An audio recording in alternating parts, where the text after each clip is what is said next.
নমস্কার বন্ধুরা, village food with মিনুতে তোমাদের সকলকে স্বাগত জানাই।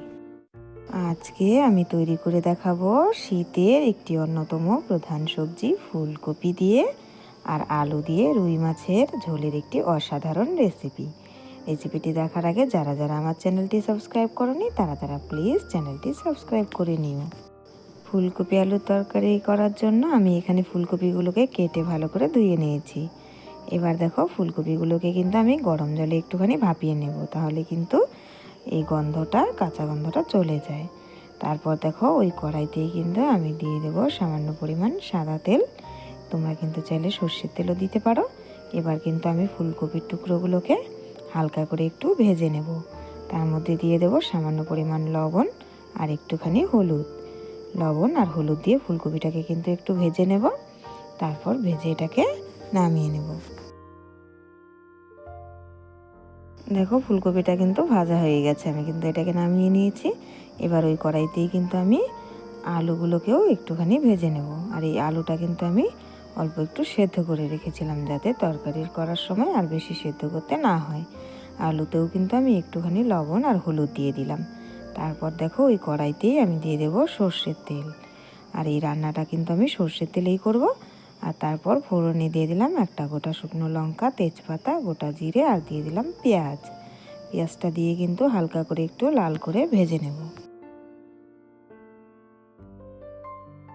দেখো পেঁয়াজটা কিন্তু ভাজা হয়ে গেছে, আমি কিন্তু এবার পেঁয়াজ বাটাটা দিয়ে দিলাম। পেঁয়াজ বাটাটা দিয়েও কিন্তু আমি হালকা করে একটু ভেজে নেব, যাতে পেঁয়াজের কাঁচা গন্ধটা চলে যায়।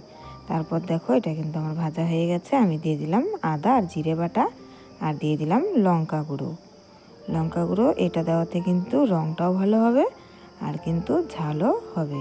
তারপর দিয়ে দিলাম আমি ধনে গুঁড়োটা দিয়ে এবার সব মশলা কিন্তু আমি ভালো করে কষিয়ে নেব। আর এতে কিন্তু সামান্য পরিমাণ জল দিয়ে তারপর কিন্তু মশলাটা কষাবো, যাতে নিচে লেগে না যায়। তারপর দিয়ে দেব আমি সামান্য পরিমাণ হলুদ আর পরিমাণ মতো লবণ। এরপর কিন্তু মশলাটা খুব ভালোভাবে আমি কষিয়ে নেব। মশলাটা কিন্তু কষানো হয়ে গেছে, এবার আমি ফুলকপি আর আলুগুলো দিয়ে দিলাম। এবার আলু আর ফুলকপির সাথে মশলাটাকে খুব ভালো করে মিশিয়ে আবারও একটুখানি কষিয়ে নেব। আর যে কোনো রান্নাই ভালোভাবে কষানো না হলে খেতে কিন্তু ভালো হয় না, তাই খুব ভালোভাবে এটাকে গ্যাসের আঁচটা একটু কম রেখে কষাতে হবে। তারপর কিন্তু আমি দিয়ে দেবো পরিমাণ মতো জল। আর এই ফুলকপি আর আলু দিয়ে এই মাছের ঝোলের রেসিপিতে ঝোলটা কিন্তু একদম গাঢ় হলেও ভালো লাগে না, সামান্য একটু হালকা পাতলা রাখতে হয়, আবার বেশি পাতলা হলেও কিন্তু ভালো লাগবে না। দেখো ঝোলটা কিন্তু আমার ফুটে গেছে, আমি দিয়ে দিলাম উপর থেকে ধনে পাতা কুচি। তারপর কিন্তু আমি দিয়ে দেব ভেজে রাখা মাছ। এখানে কিন্তু আমি রুই মাছ নিয়েছি, তোমরা কিন্তু চাইলে অন্য কোনো মাছও এতে ব্যবহার করতে পারো।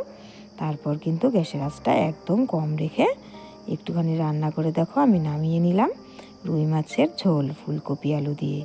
আর এই শীতের দিনে এরকম ফুলকপি আলু দিয়ে রুই মাছের ঝোল খেতে কার কার ভালো লাগে তারা কিন্তু আমাকে কমেন্ট করে জানিও। আর রেসিপিটি যদি তোমাদের ভালো লাগে খুব সহজেই বাড়িতে এটি তৈরি করতে পারো, এটি কিন্তু খেতে অসাধারণ হয়।